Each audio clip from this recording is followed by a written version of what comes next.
बांग्लादेश के अंदर हुए अत्याचार को देखा होगा। कांग्रेस मौन, समाजवादी पार्टी मौन, टीएमसी मौन, आरजेडी मौन, अन्य दल मौन। केवल भारतीय जनता पार्टी ने कहा था कि बांग्लादेश के हिंदुओं पे अत्याचार नहीं होना चाहिए। ये बांग्लादेश में हिंदू कौन है? बहनों और भाइयों, ये सभी दलित हिंदू है, दमित हिंदू है। ये वहां पर रह गए हैं, लगातार उनकी संख्या कम हो रही है, लेकिन चूंकि वह पीड़ित हिंदू इनका वोट बैंक नहीं है, इसलिए उसके पक्ष में लोग आवाज नहीं उठाएंगे, उसके लिए नहीं बोलेंगे। आप पिछले एक सप्ताह से देख रहे होंगे, पिछले एक सप्ताह से आप पश्चिमी बंगाल के अंदर का नजारा देख रहे होंगे। पश्चिमी बंगाल के अंदर कैसे गरीबों को, दलित हिंदुओं को कैसे दंगों का शिकार बनाया जा रहा है। समाजवादी पार्टी मौन है, कांग्रेस मौन है, और ममता दीदी को ये दंगाई शांति दूत दिखाई दे रहे हैं। बहनों और भाइयों, ये शांति दूत नहीं, ये दंगाई है, और दंगाइयों का जवाब तो केवल डंडा हो सकता है। उनके लिए अपील काम नहीं करेगी, और उन दंगाइयों से सख्ती से निपटने का काम वहां पे किए जाने की आवश्यकता है, सख्ती से करने की आवश्यकता है। बहनों और भाइयों, मैं आज आपसे यही कहने के लिए आया हूं आगरा में कि बाबा साहब का मिशन हर दलित, हर वंचित, हर गरीब को न्याय देने का रहा है। अन्याय चाहे वह बांग्लादेश के अंदर हो या पाकिस्तान के अंदर,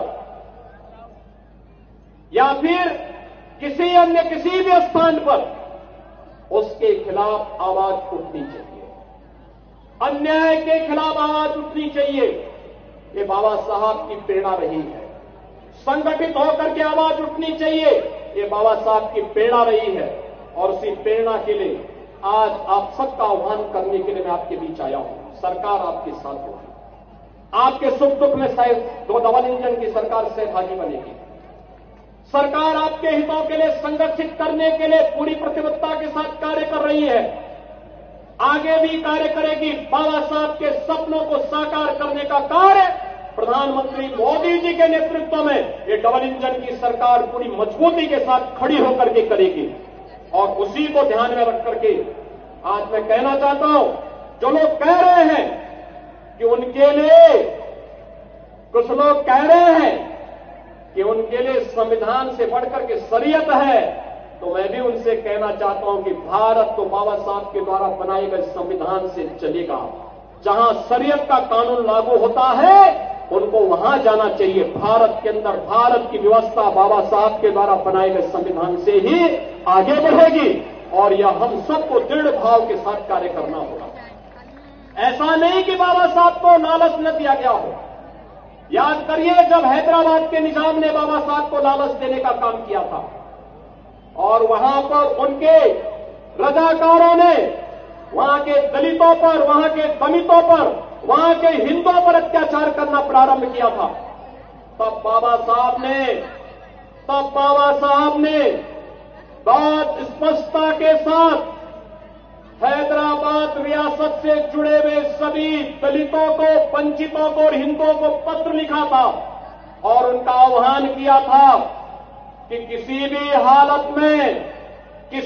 हालत में निजाम के दबाव में आने की आवश्यकता नहीं। धर्मांतरण मत करना, इस्लाम मत स्वीकार करना, आवश्यकता पड़ती तो छोड़ करके महाराष्ट्र की तरफ आप आ जाइए, लेकिन इनके दबाव में काम मत करना। और बहनों और भाइयों, अंततः निजाम को भारत छोड़ करके भागना पड़ा। आज हैदराबाद रियासत भारत का हिस्सा बनी हुई है। बहनों और भाइयों, ऐसे ही जूनागढ़ का नवाब भी करता था। आज जूनागढ़ के नवाब को भी भारत छोड़ करके भागना पड़ा था।